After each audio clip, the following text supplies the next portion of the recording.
I never believed betrayal could taste like sugar on my lips until the night it happened. And the worst part? It wasn't even mine to begin with.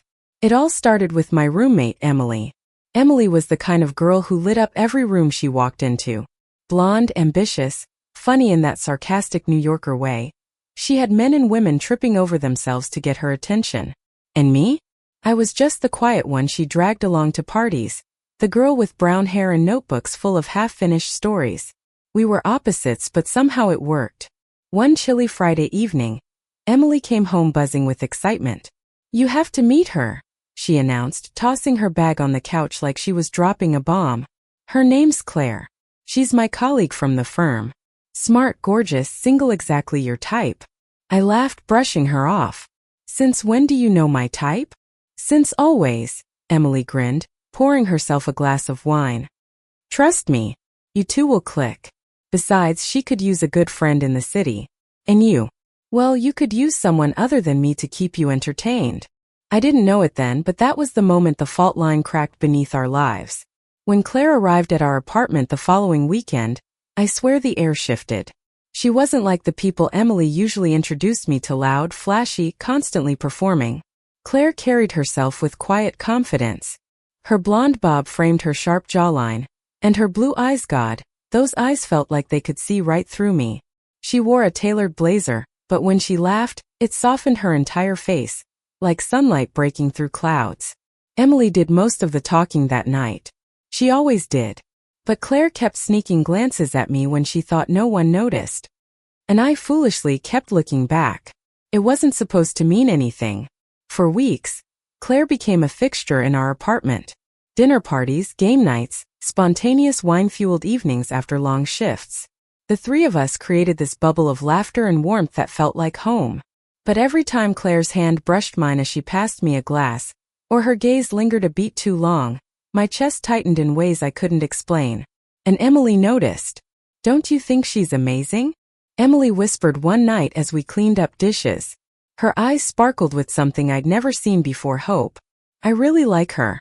I think she might like me back." I forced a smile, my throat dry. "Yeah, she's great." But my heart was already sinking. It wasn't until the night of Emily's birthday that everything unraveled.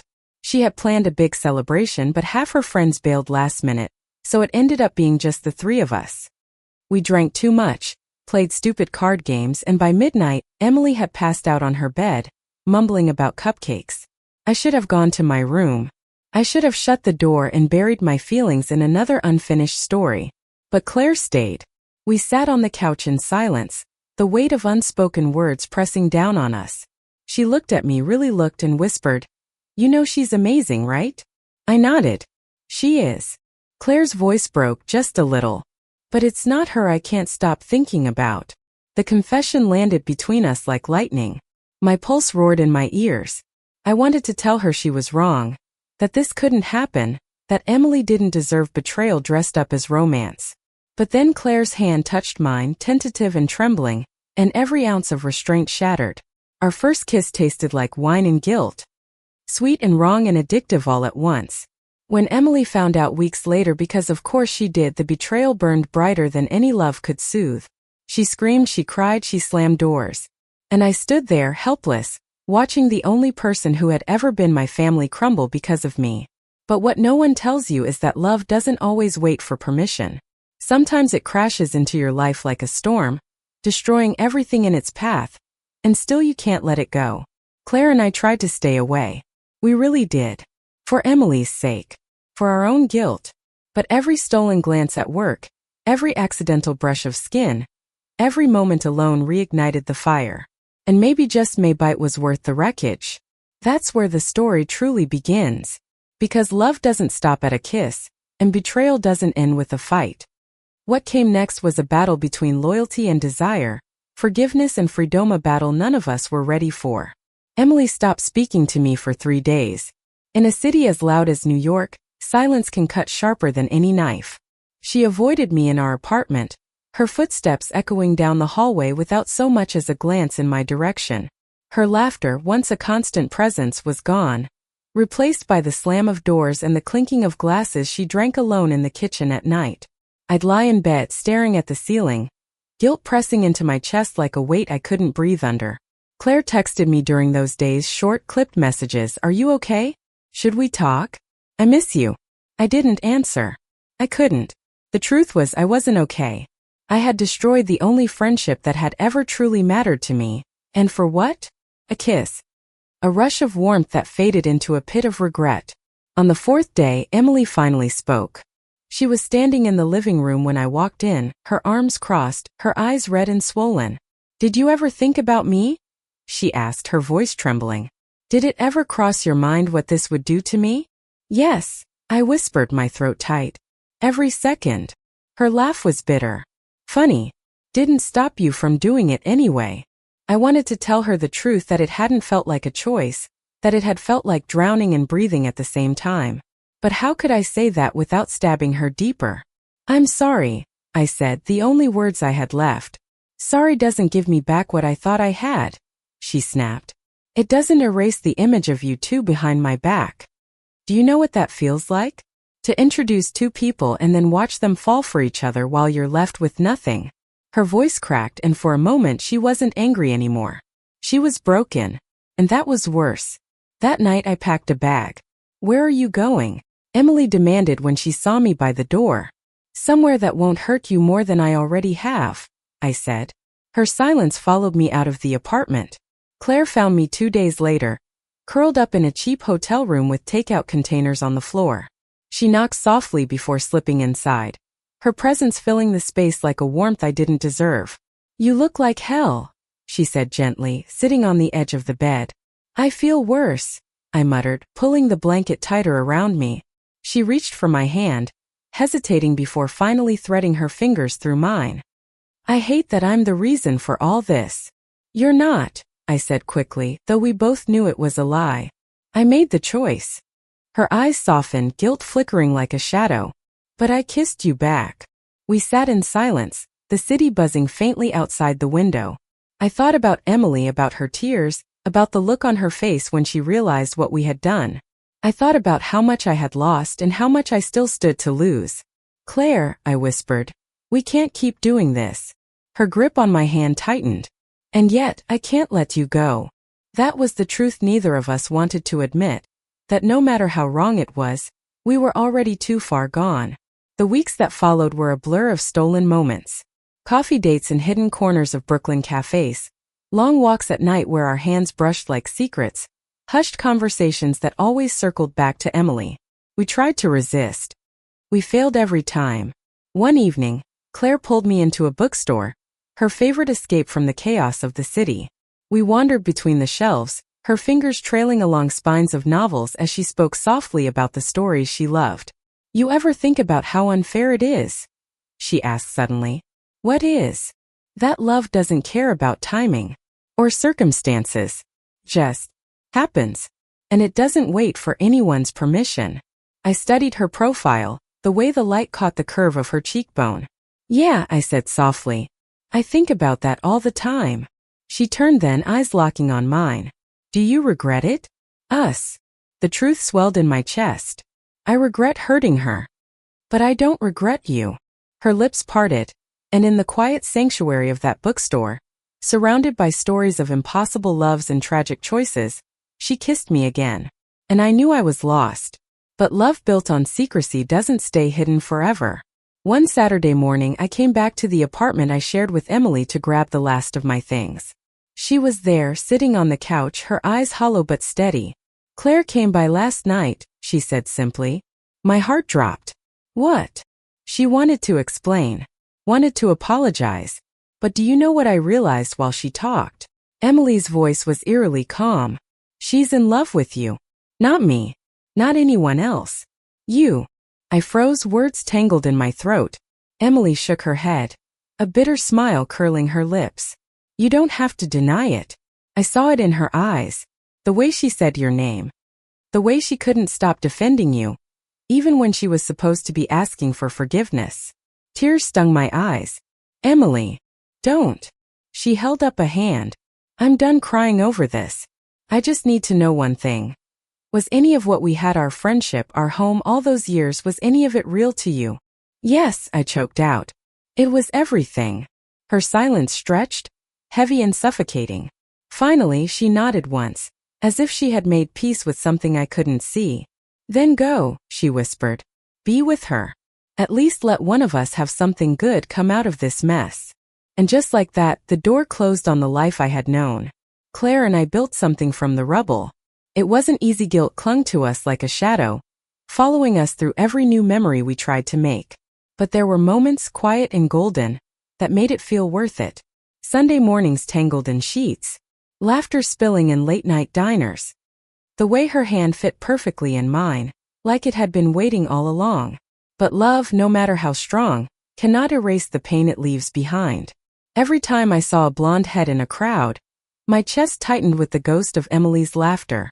Every time Claire looked at me too tenderly, I wondered if she felt it too, that we had stolen something we could never give back. And yet, as the months passed, the cracks between us began to heal. Not perfectly, not completely, but enough to let light in. Because maybe love isn't about being perfect. Maybe it's about choosing each other again and again, even when the world tells you not to. Guilt is like an echo. It fades, but it never truly leaves. Even months later, after I had moved in with Claire, after Emily had seemingly disappeared from my daily life, the sound of it still reverberated in my chest. A laugh too familiar in a crowded subway car. A text left unsent at 2 in the morning. Dreams where she still lived across the hall, slamming cupboards and humming along to her playlists. Claire tried to shoulder the weight of it with me. She held me through the nights when I jolted awake, whispering Emily's name into the dark. She kissed my forehead, assuring me we had done the only thing we could, that love doesn't wait for permission. But even she couldn't erase the look on Emily's face when she told me to go. And then life did what it always does. It threw us into chaos. Claire's work hours at the firm grew brutal. She came home past midnight, shoulders tight with exhaustion, her voice frayed from too many arguments with clients. I worked freelance from home, my days filled with silence and words that refused to cooperate on the page. Our lives ran parallel but rarely touched. One night she walked in, dropped her briefcase, and collapsed onto the couch without a word. I sat beside her, brushing damp hair from her forehead. Rough day? I asked softly. Her laugh was humorless. Every day's rough. But it's worth it.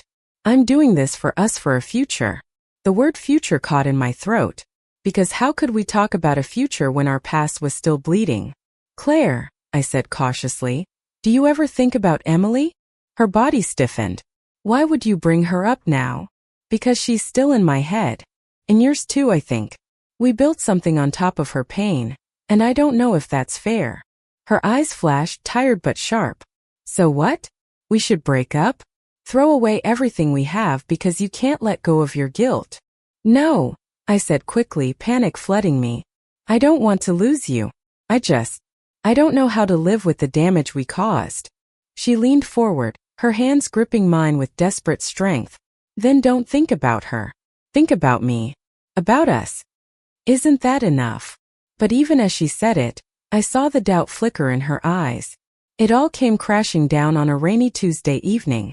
I had gone out for groceries, rushing down slick sidewalks when I saw her, Emily, standing under the awning of a coffee shop, her blonde hair damp, her eyes darker than I remembered. My breath caught. She noticed me instantly. For a second I thought she'd turn away, vanish into the crowd like she had so many times in my imagination. But instead she held my gaze. And then she smiled. Not warmly, not with forgiveness, but with something sharper. Resigned. I crossed the street before I could stop myself. Emily, I breathed. Hey, stranger, she said lightly, though her voice carried weight. Didn't expect to see you here. I fumbled for words. How have you been? Alive, she said simply, sipping her coffee. Working. Trying not to think about things that don't matter anymore. The sting in her tone was deliberate. I'm sorry, I whispered, the same useless words I'd said months before. She shrugged. You already said that. Doesn't change what happened. I wanted to tell her everything, that I still missed her laugh, that I still thought about our nights on the couch watching bad TV, that I hated myself for choosing love over friendship. But the words wouldn't come.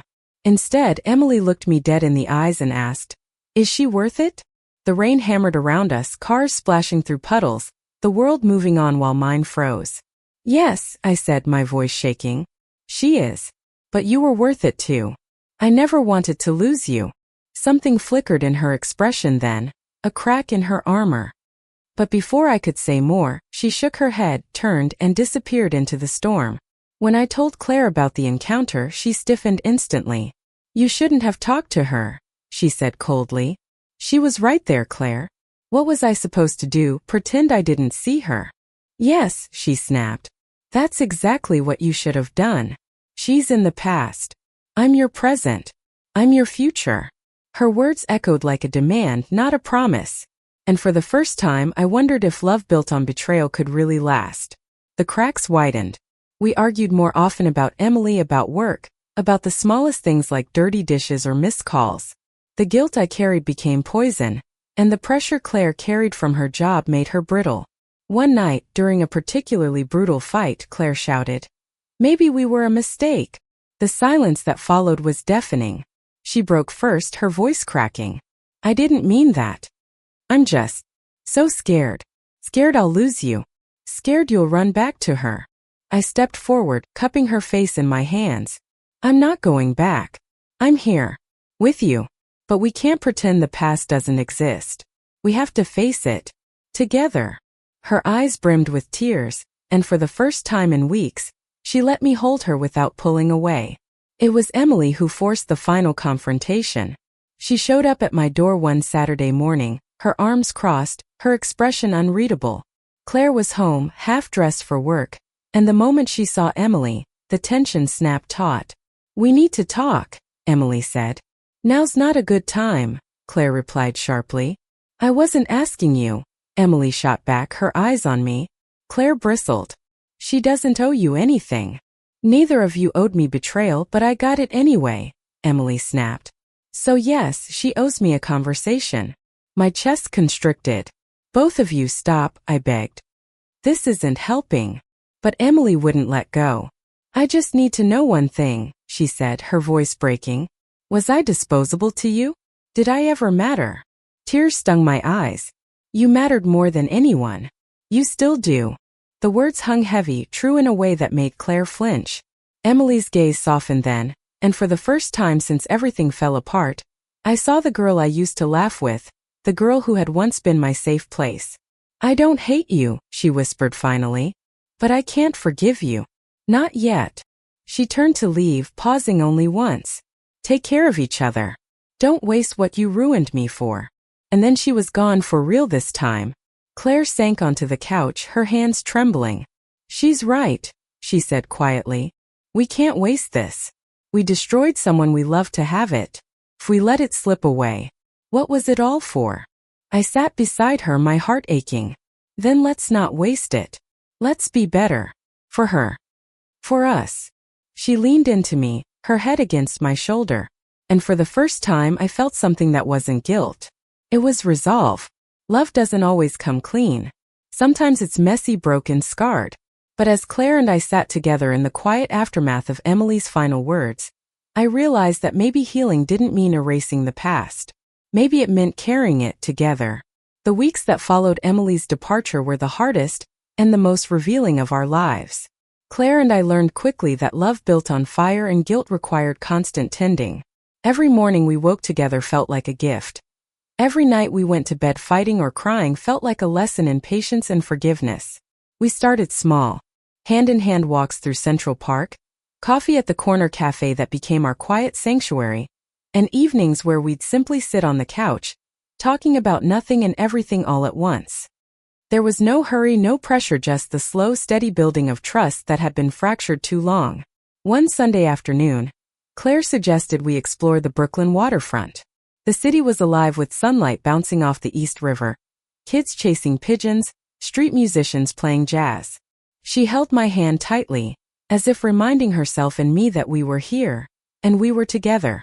You know, she said, glancing at me with that sharp, blue-eyed intensity one loved and feared in equal measure.